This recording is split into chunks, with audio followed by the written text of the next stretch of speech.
Today, we're going to talk about a sound that was almost erased forever and the incredible women who fought to keep it alive. This is the story of Inuit throat singing. So, it all starts like this. You have two women face to face, so close they can literally feel each other's breath. And then, these sounds begin to emerge from deep in their throats. They're rhythmic, they're guttural, kind of hypnotic, actually. So, what in the world is going on here? Well, this is a practice with a really powerful story, so let's dive in. What we're seeing is a traditional practice called katajjaq. But here's the thing, it's not just music. At its very heart, it's actually a game, a really playful and powerful duet of breath. So what is it exactly?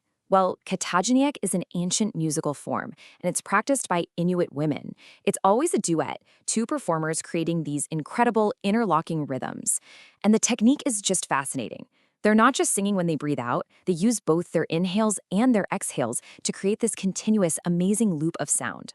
And this is where the game part comes in. The rules couldn't be simpler. The first person who runs out of breath, breaks that rhythm, or, and this is the best part, laughs, loses.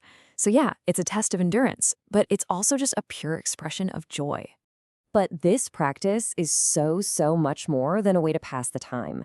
It is woven right into the fabric of Inuit life and the Arctic landscape itself.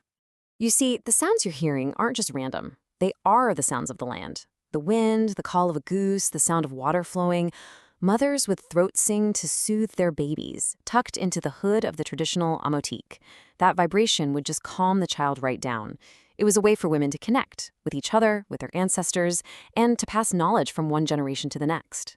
And you know what? That connection is still so alive today. Sheena Novalenga, who's a really well-known throat singer now, she learned from her mom. And her words here just get to the very heart of it. It's about this deep, personal family bond. It's a peaceful connection made of just breath and sound. But this incredible chain of knowledge, passed down for who knows how long, was deliberately and violently broken. And the reason? The Canadian residential school system. From the 1870s all the way into the 1990s, and yeah, you heard that right, the 1990s, this system had one very clear goal: to assimilate Indigenous children and basically stamp out their cultures. Kids were forcibly taken from their families, from everything they ever knew. I mean, the contrast here is just so stark, and it was completely intentional. Everything Inuit tradition was built on: connection to elders, their language, their songs. The residential school system was designed to destroy all of it. It was a full-on assault on their entire way of life. Inside these schools, practices like katajjaq weren't just frowned upon, they were strictly prohibited. Any children caught speaking their own language or practicing their traditions, including throat singing, were punished, often very severely. And this was the devastating result. That beautiful living connection, the one between a grandmother and her granddaughter, it was broken. The tradition almost vanished completely. But it didn't disappear. Against all odds, the voice survived. And this part of the story, it's about incredible resilience, about reclamation, and about some really powerful resistance. The tradition only survived because the elder women held on to it. They couldn't practice it out in the open, but they kept the sounds, the rhythms, the knowledge alive inside their memories. They basically became living archives of their own culture. And this, right here, gets to the absolute core of what was almost lost and how it was saved. You can't learn this from a book.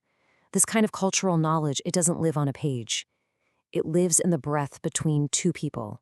It lives in the relationship between a teacher and a student, a mother and a daughter. Artists like the incredible katajjaq, who brought throat singing to these huge international stages with her powerful performances, she understood this in her bones. For her, this simple act of practicing it, performing it, teaching it, that is resistance. It is survival made into sound. And what we're seeing now is nothing short of a global rebirth. Artists like katajjaq are selling out concert halls. Younger singers like Sheena Novalenga are using platforms like TikTok to share it with millions of people. That chain of transmission has been repaired, and throat singing has become this powerful, visible symbol of Inuit strength and identity. So why does the story of an ancient musical game matter so much today? Well, because it's a profound lesson in how a culture survives. It is, quite literally, a living, breathing heritage. The revival of throat singing is tied directly to global movements for Indigenous rights. I mean, both the UN Declaration and Canada's own Truth and Reconciliation Commission call for exactly this, the protection and revitalization of cultural practices. Katajjaq is a perfect model. It survives not behind glass in a museum, but through active, living practice. And what's really amazing is that the community isn't trying to gatekeep this. As Sheena Novalinga explains, they actually encourage people to learn.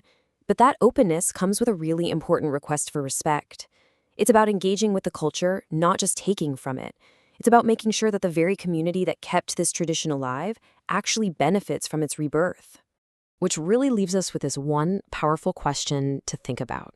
How does a tradition survive, not as a dusty artifact in a museum, but as something as simple and as essential as a breath passed between two people? And maybe the answer is right here. After all the struggle, the suppression, the resistance, what's left is connection. It's joy.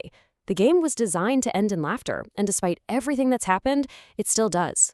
And that, right there, is how the voice survived.